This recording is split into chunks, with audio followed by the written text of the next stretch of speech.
Howdy everybody. Yes, I know it's been a little bit of a long time no see thing for me. I do apologize. I have been in the process of moving over the last couple of months up here to beautiful Bradford County, PA, the endless mountain regions of PA, but we are back. We're all situated now, so why don't we get things started by talking a little bit about things you can do to keep your pets safe, happy, and healthy this July 4th holiday. So I'm about to explore some of the wonderful roads and countryside here in Bradford County. Why don't you come along on a drive with me?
Again, everybody, this is Doc, and yes, as I said before, I know I've been away for quite a while.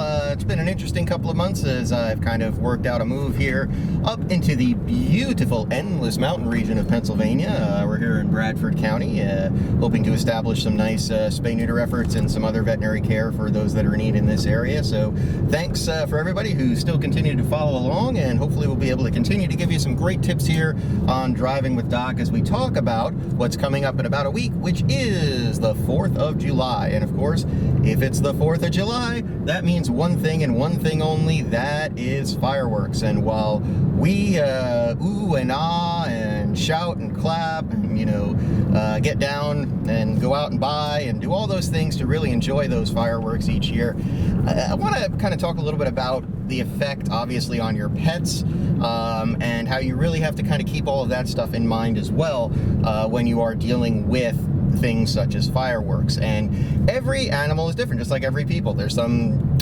people out there that really do not do well with fireworks, you know, the sound, the percussion, all of that stuff. And it's the same with pets. There are some pets that won't bat an eye and will actually sit there out the window and watch with you, or go down to wherever they're being shot off and watch with you and have no problem. And there are others that get so incredibly petrified of these things that they do severe harm to themselves trying to get away, and can do potentially severe damage to your property as well. And of course, we don't want any of that to happen. So there's some things that you can do really to understand your pet and to be able to provide them with the relief that they would need, so you know everybody can enjoy the holiday this year. And the first thing I'm going to talk about a little bit is sort of what I led into with, is you have to know your own pet.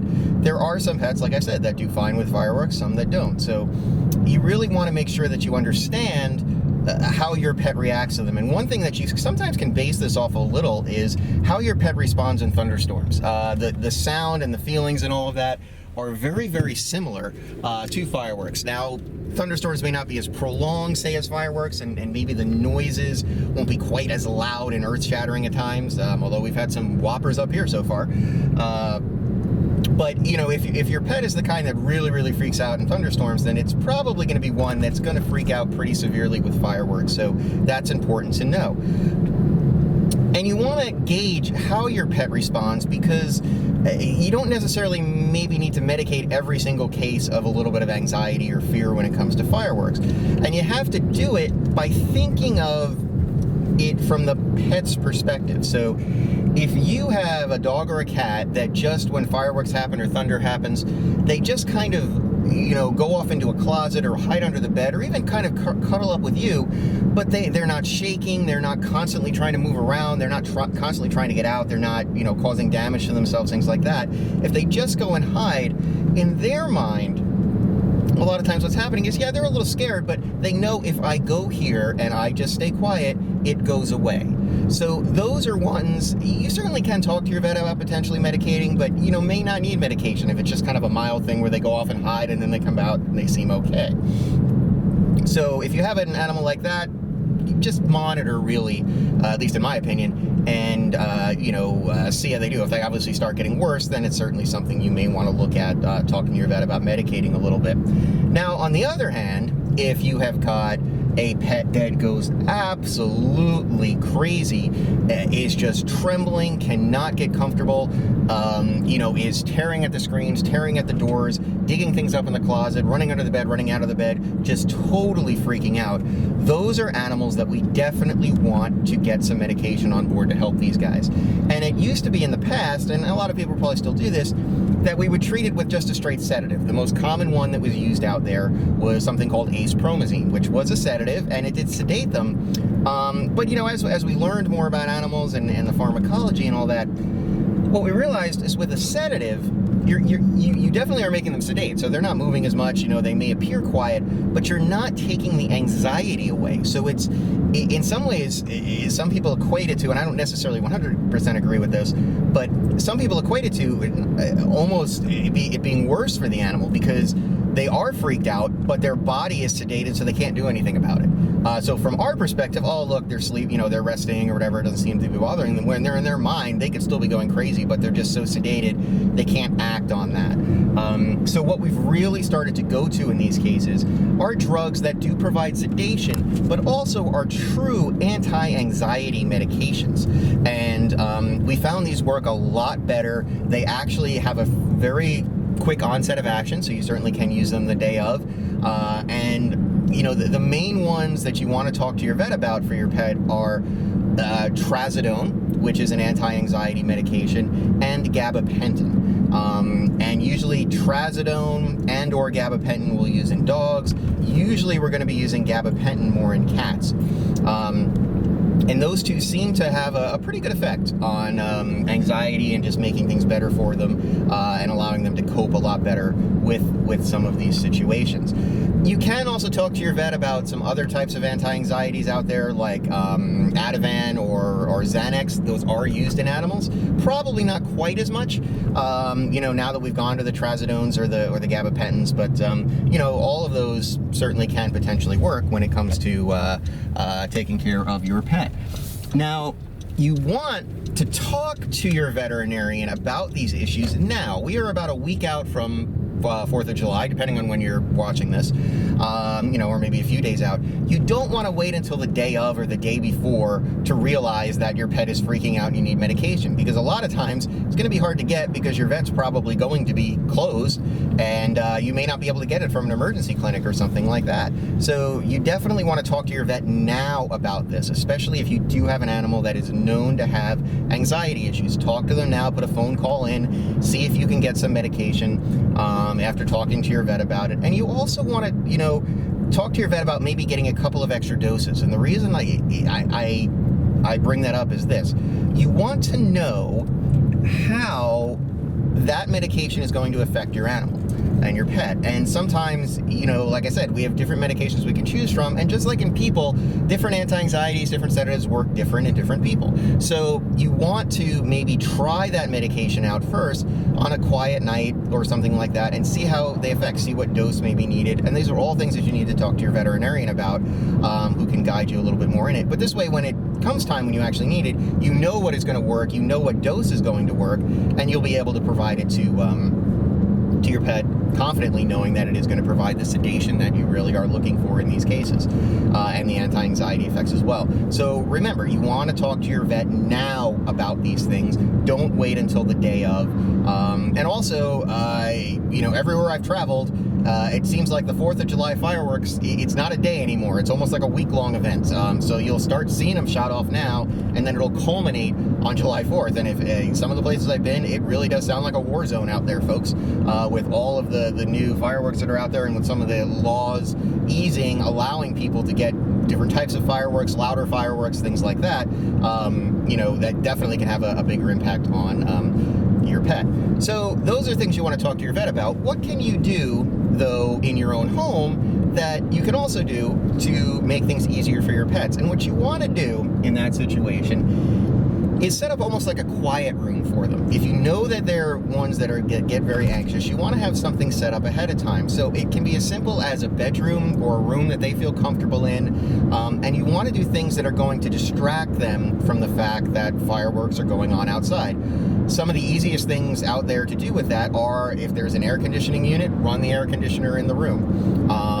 That kind of noise will help drown out things. If there's a TV in the room, maybe put on, they have dog TV, cat TV, or they sell DVDs with, things that will keep them distracted on the screen, like squirrels or birds, stuff like that. You can get those at almost any pet shop or definitely online now. Maybe provide them with a couple of Kong treats that are stuffed with their favorite type of, treat. So peanut butter, or, a certain type of kibble or a certain type of treat. Some people, even for dogs, sometimes what works is just kind of smushing a banana in there and freezing it. They will go after that for a while. You can do the same thing with peanut butter and make the peanut butter kind of frozen. All of those things will work very, very well to help kind of keep your pet distracted. And of course, with cats, it can be a little bit more difficult, unless you have a very Kong food motivated cat, which they are out there. But sometimes if you have that room set up and you just go in with them and play with them and, just kind of, with cats, just a string toy, something to keep them distracted from what's going on outside will really go miles towards helping you make sure that you keep, them as stress-free as possible on the holidays as far as all of that stuff goes. So those are all things that you can do for the July 4th fireworks aspect of things. And you want to be careful, of course, obviously as well. These same things can apply with thunderstorms. So if you know that a thunderstorm is coming, you certainly can give a little bit of an anti-anxiety to your pet. If you know a thunderstorm is coming, maybe you can set them up in the quiet room as well.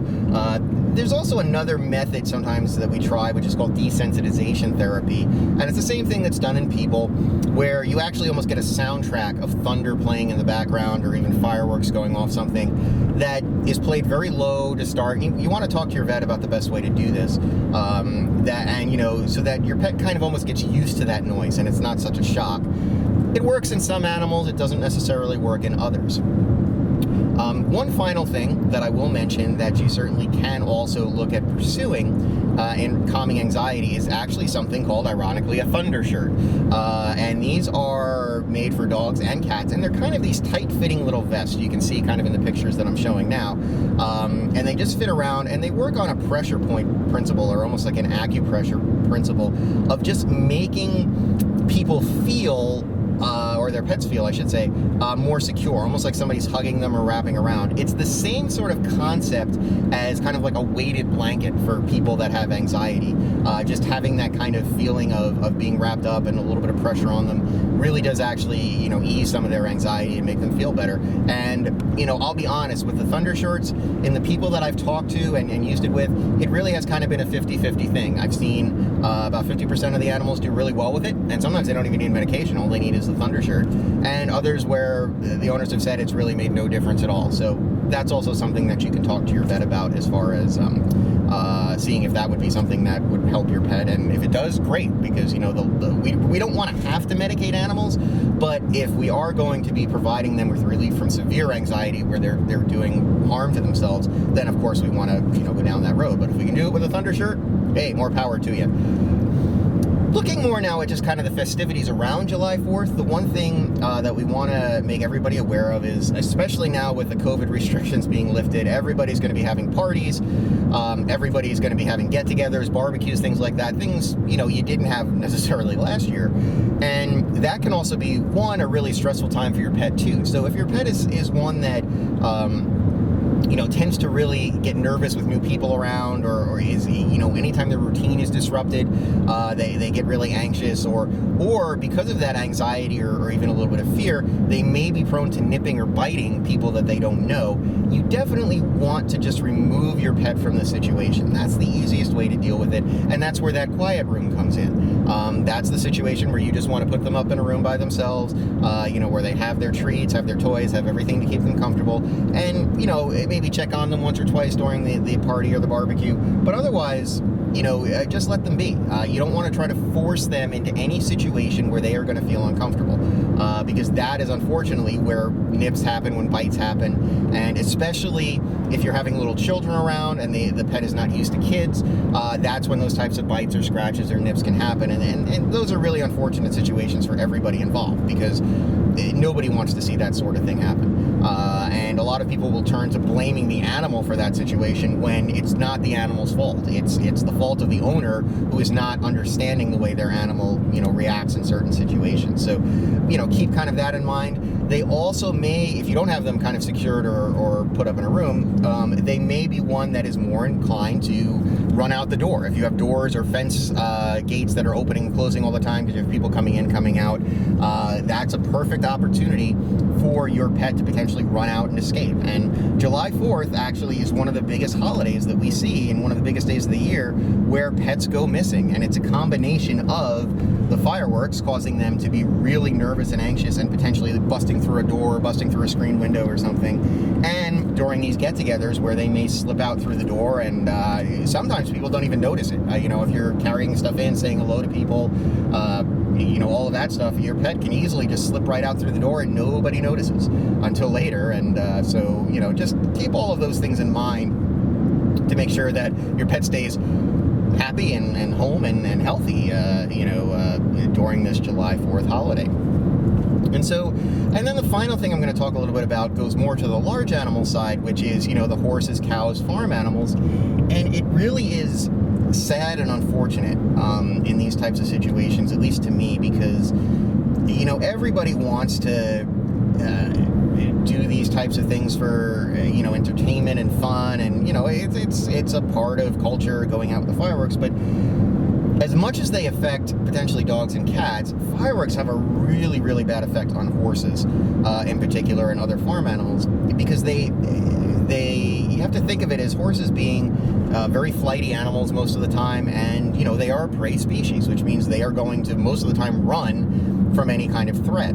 And there's not great sedatives and anti-anxieties in these situations for some horses. There are some out there, but I have seen really, really severe injuries in horses because they've run through fence posts, they've run through paddock gates, they've run through so many things just trying to get away from these fireworks, and it's just a constant thing. And basically where I'm kind of going with this, and the same thing can happen with cattle or sheep or other farm animals, because they all have this kind of flight response to them. But where I'm going with it is, it's not so much like if you own a horse what you can do, but if you live in an area that is around horses, if you live in an area that a lot of people set off fireworks around horse paddocks and horse farms and things like that, be considerate of that. Be considerate of the fact that these, animals are severely affected and they can cause serious injury to themselves. So maybe try not to set them off, or, they do actually make noiseless fireworks for people and pets with, sound sensitivities and stuff. Maybe try to consider talking to people about doing that. I realize it's probably a long shot in getting anybody to really change their habits in this, but, if you do own horses, there are some medications you can talk to your veterinarian about in giving your horse to sedate them a little bit, but, it's really just down to communication and trying to have some common courtesy for people that may have horses around you with fireworks being set off. And like I said, and unfortunately nowadays the fireworks thing is not just a one-time, it's not just like a one day. It's turned into sometimes these week-long events where they're shooting them off every night and culminating on July 4th or something like that. And again, with the restrictions being lifted a little bit on what the regular public can have as fireworks, there's so many more varieties out there that are louder, that are flashier, and they all can have, again, those really detrimental effects on horses and livestock, because they're just going to try to flight to get away, and nobody wants to see that. Nobody wants to have to deal with it, and I have a lot of colleagues that are in the equine profession that you don't want to see these types of injuries. These are the types of things, I guess, that we talk about as a lot of times being 100% preventable, and one way you can do it is really by trying to talk to your neighbors if they are setting them off, and just trying to have a dialogue. As I said, it may not work every time, but you really at least try to take care of those things as best you can. So, that, of course, is everything that I could say about fireworks, at least in this short little, show. And it will bring us now to everybody's favorite part of the show, and what a lot of people probably fast forward to just to get to the meat of the matter. It is Doc's Top 5 takeaways when it comes to July 4th safety for your pet. So let's break right into it with number 1.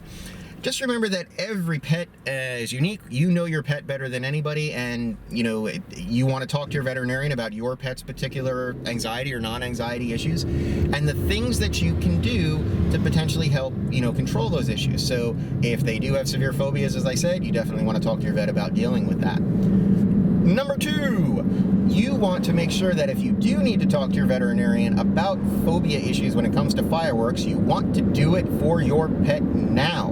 Again, like I said, depending on when you're watching this, we are a week or a couple of days out from the July 4th holiday. The fireworks are probably going to be starting pretty soon, and now is the time to talk to your vet and potentially get some medications if you need it. And if you are going to talk to your vet about that, you want to make sure, again, that you talk to them about anti-anxiety medications, not just sedatives. You want to talk to your pet about anti-anxiety medications. That's the most important thing that's out there for your pet. You also can talk to them, again, also, as I said, about thunder shirts, but you definitely don't want to wait. You want to talk to your vet now. Number 3, you want to make sure that you potentially have a room set up for your pet if they are very, very prone to severe phobias that have a lot of those, noise canceling things or outdoor stimuli canceling things, running air conditioners, having certain TV programs playing, having their top treats available, or just going in and hanging out with them in that room where you can distract them from kind of the noise. Number 4, you want to be careful if we are talking again about things such as picnics or barbecues, that you keep an eye on your pet, number 1, to make sure they don't shoot out through the door when you're greeting people, or people are going in and out through fence gates, things like that. But also, you want to be careful with them, again, if they do tend to not do well in situations where a lot of people come together at your house, just, maybe putting them back up into that room, removing them from the situation to prevent them from having any kind of major issue and hopefully preventing a bite or a scratch or anything like that. And of course, number 5, please try, if you are shooting off fireworks or you know people that are, be even very considerate when you're near horse farms and paddocks and things like that. Horses do not do well with fireworks, and as I said, we have seen some pretty severe and gruesome injuries with horses that have run through fences, trying to escape these things, and it's just not good for anybody. So please try to be considerate of your horse neighbors when you are doing things with fireworks. So those are Doc's Top 5 takeaways from this episode of Driving with Doc. I hope everybody is doing well out there and enjoying some of the return to normalcy that we have been experiencing slowly but surely. And everybody is staying cool in this heat, especially if you happen to be in the Northwest and watching this. Wow, do I have respect for you for being able to not melt into the ground at this point.